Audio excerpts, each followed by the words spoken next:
Lately, it feels like everywhere you look, experts are weighing in on the issues of housing affordability in Australia and how to solve them. But is there a blueprint for solving the issue of housing affordability? We sat down with Anne Flaherty to discuss what is working in other countries and the potential lessons Australia could learn from them.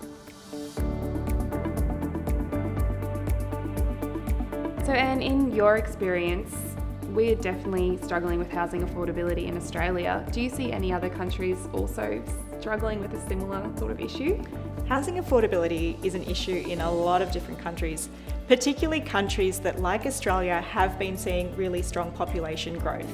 So where you see more people, you see more competition for housing. And when the supply of housing isn't keeping up with that growing population, that's when you see affordability issues. So I think one potential thing that would help would be to reform planning regulations. Now, New Zealand has recently done something quite similar where what they've done is enabled medium density housing across some of their major cities. And this is going to help to encourage development.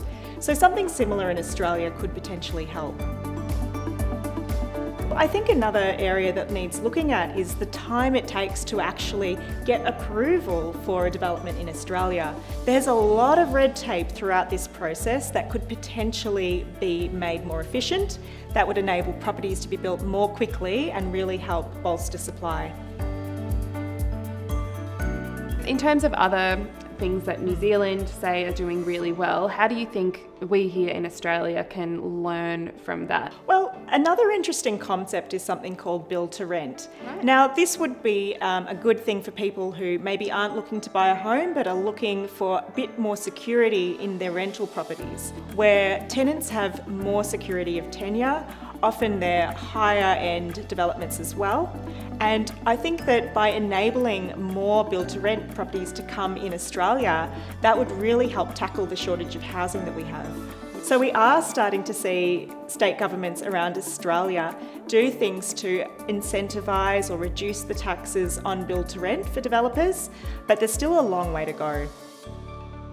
While it's clear the issue of housing affordability is not unique to Australia, there are strategies being utilised overseas that could help the dream of owning a home become a reality for more Australians.